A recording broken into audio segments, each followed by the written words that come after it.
السلام عليكم ومرحبا بكم على قناة تعلم اللغة الفرنسية. بعد ما تكلمنا في الفيديوهات الأخيرة على لي تيب دو ريزونمون، على لي بلان ديالكتيك، اناليتيك اتسيتيرا، فالدرس هذا غادي نتكلمو على بروغريسيون تيماتيك والأصناف ديالها.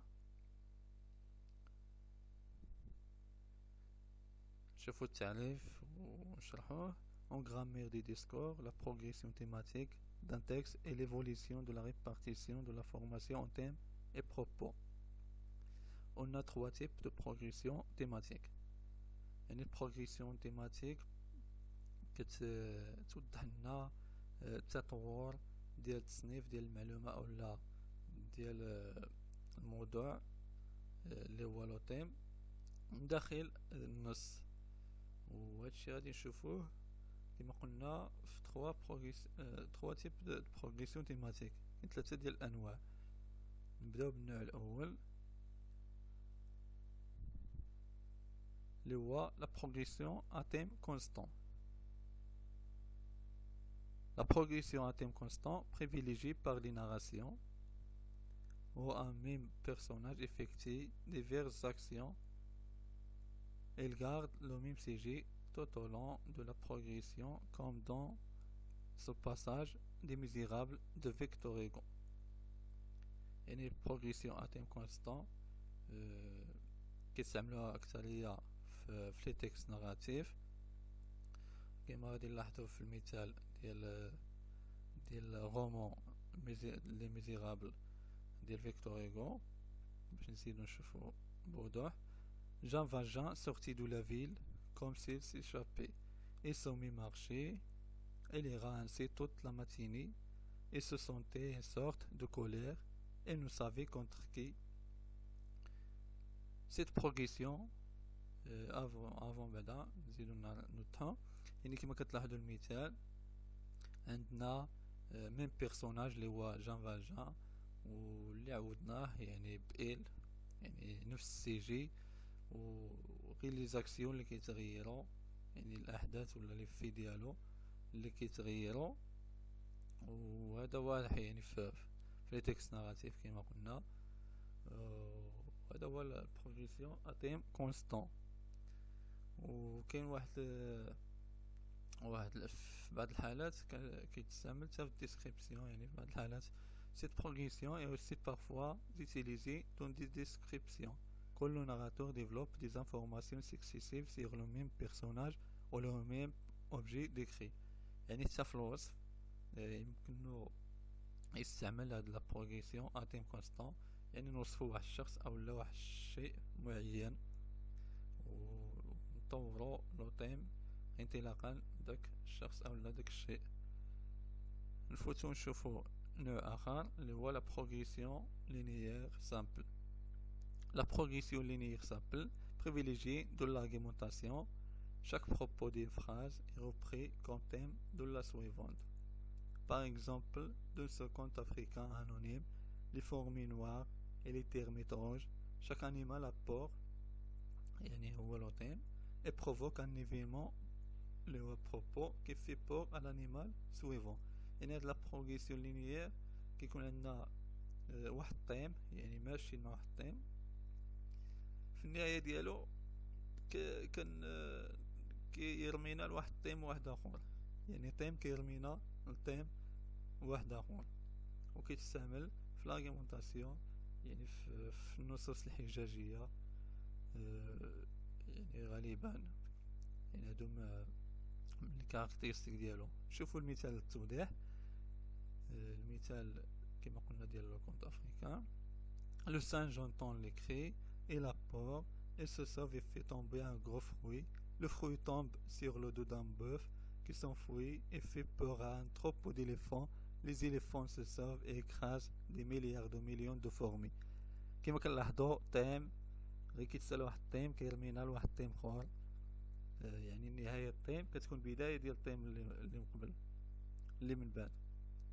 Le singe entend les cris، يعني القرد سمع الصراخ وجاء الخوف، يعني الخوف هو لو تيم برينسيبال. منين حس بالخوف قاص واحد الفاكهة وطاحت. منين طاحت داك الفاكهة طاحت على الظهر ديال واحد الثور. يعني كما كتلاحظوا النهاية ديال الطيم الاول اللي هي الفاكهة ولات لنا البداية ديال الطيم الثاني. طاحت على او سقطت على ظهر الثور اللي هو بدورو اهرب. ومنين هرب خوف او لا خلع واحد القطيع ديال الفيالة. هاي عاود النهاية ديال الطيم. عاود تنبداو بها الطيم اخر اللي هما لي زيليفون. لي زيليفون سو سوف اكراس دي مليار دو مليون دو فورمي. يعني عاود داك الفيالة بدورهم منين تخلعوا بداو كيسحقوا ملايير ديال النمل. يعني ملي كانوا يدوسون عليهم.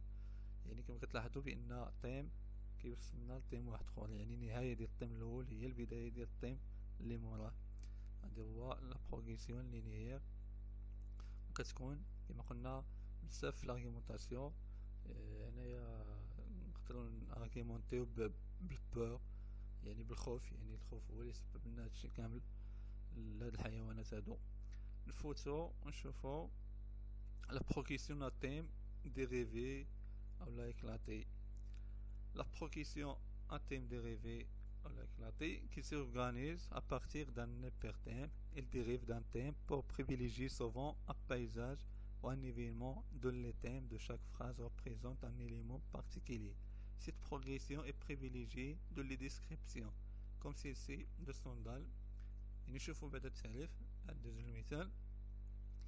يعني هنايا كنستعملوا هاد البروغريسيون في الديسكريبسيون بزاف في الوصف على عكس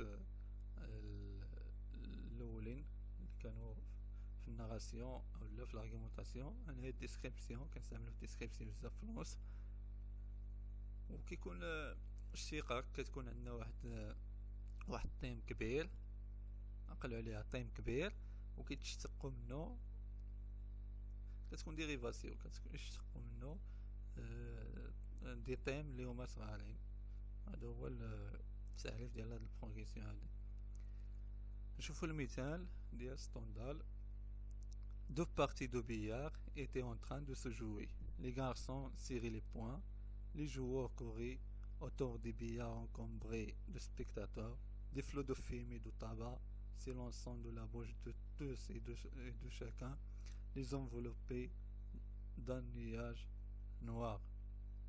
كما كتلاحظوا نكملوا بعدا. Ici les thèmes et deux parties de billard. Et chaque thème des phrases suivantes est une partie de cet hyperthème.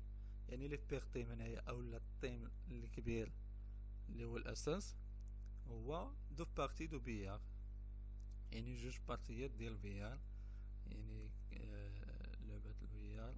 يعني هادو هو الاساس اولا ليبيرتيم. منو انطلقوا يعني لي فراز اللي موراه كاملين كانوا دي تيم اللي هما غير تابعين لهاد ليبيرتيم. يعني على سبيل المثال لي غارسون سيري لي بوان هذا طيم يعني تابع للطيم الاول. لي جوور كوري اوتور دي بيار اونكومبري دو سبيكتاتور. يعني كيدوروا بالبيار والجمهور يعني بازدحام. يعني كاين ازدحام كاين الناس اللي كيدخنون ايتترا. يعني هادو تابعين كاملين لداك جوج بارتيات البيار اللي هما الطيم الاساس او لا لي بيرتيم. والاخرين كما قلنا غير ديريفي او لا اكلاتي منه. يعني غير مشتقين منه. وبهذا كنكون وصلنا لنهاية الدرس بعد ما تعرفنا على لي بروغريسيون تيماتيك. la progression à thème constant, la progression linéaire et la progression à thème dérivé. On l'a éclaté là on éventail. يعني كل وحدة كيفاش كتكون فيها التطور ديال لي طيم من داخل النص. وكل وحدة فين كنستعملوها غالبا يعني كان ديسكريبسيون على الوصف، لارغيومونطاسيون الحجاج، او الناراسيون اللي هو السرد. يعني هادو من المواصفات ولا الصفات ديال هاد لي بروغريسيون. وبهذا كنكون وصلنا لنهاية الفيديو. على امل اللقاء بكم في الدرس القادم اللي نتكلم فيه على البويزي. وما بقى لي الا نودعكم، وما تنساوش ديروا بارطاجي مع الاصدقاء ديالكم باش تعمل فائده. اللي مازال ما اشترك كيدير الاشتراك باش يوصلوا فيديوهات جدادين، وديروا تعاليق اللي عنده شي تعليق او لا شي اشكال ينزلوا في لي كومونتير. ومع السلامه.